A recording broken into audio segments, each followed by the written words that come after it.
Assalamualaikum warahmatullahi wabarakatuh.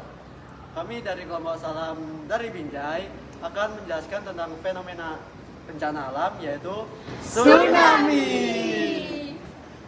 Selamat menyaksikan. Perkenalkan, nama saya Torik Fatir Ramansyah, absen 4 sebagai ketua kelompok. Perkenalkan, nama saya Mira Zakiasna, nomor absen 3, saya sebagai anggota. Perkenalkan, nama saya Askala Denisham, absen 6 sebagai anggota. Perkenalkan, saya Muhammad Wiswaras, presensi 27 dari kelas 10E dan anggota dari kelompok Salam dari Binjai. Perkenalkan, nama saya Fazal Muhammad Ihsan Habibi, absen 16, di sini role-nya sebagai anggota. Perkenalkan, saya Rami Allegra Balanewan, absen 31 sebagai anggota. Tsunami adalah gelombang laut besar yang terjadi karena adanya gangguan di dasar laut. Gelombang ini bisa dibilang mempunyai kekuatan yang sangat dahsyat hingga bisa memberikan efek yang sangat besar di daratan yang kita huni. Indonesia termasuk negara yang rawan akan bencana tsunami karena berada di pertemuan antara lempeng tektonik.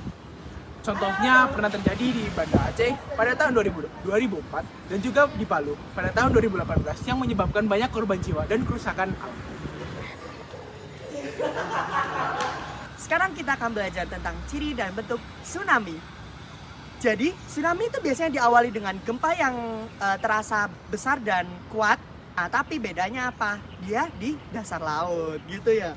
Terus, air laut itu surut secara tidak wajar. Nah, nanti biasanya setelah itu akan disusul dengan gelombang air laut yang dahsyat, nggak selalu sih, tapi besar lah intinya. Dan gelombangnya itu nggak cuma sekali, itu bisa 2 kali, 3 kali, atau bahkan berkali-kali. Jadi harus tetap waspada tentang gelombangnya itu, ya gitulah.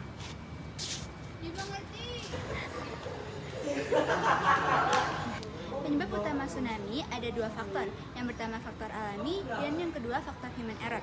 Untuk faktor alami sendiri diakibatkan oleh gempa bumi bawah laut yang diakibatkan oleh pergeseran lempeng yang terjadi secara tiba-tiba.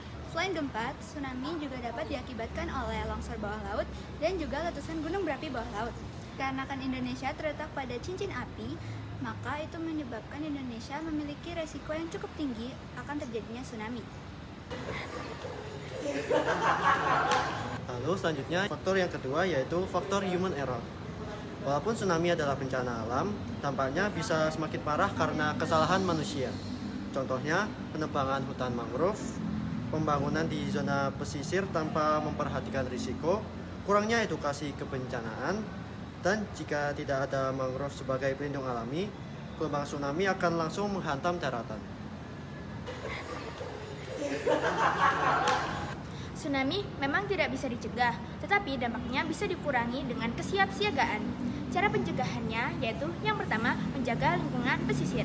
Yang kedua, mengikuti simulasi evakuasi. Ketiga, mengetahui jalur evakuasi. Keempat, memperhatikan informasi resmi dari Badan Nasional Penanggulangan Bencana atau BPBD. Lalu saat terjadi gempa kuat di daerah pantai, yang pertama yang harus dilakukan adalah segera menjauhi pantai dan menuju ke tempat yang tinggi. Lalu jangan menunggu air laut surut. Lalu yang terakhir, ikuti jalur evakuasi. Jangan kembali sebelum dinyatakan aman. Dari penjelasan tadi, dapat disimpulkan bahwa tsunami adalah bencana yang berbahaya dan bisa terjadi kapan saja, terutama di negara seperti Indonesia ini. Walaupun tidak bisa dicegah, kita bisa mengurangi dampaknya dengan pengetahuan, kesiapsiagaan, dan menjaga lingkungan. Mari kita selalu waspada dan tidak panik saat terjadi bencana, dan mengikuti arahan yang benar. Karena siaga bencana adalah tanggung jawab kita bersama.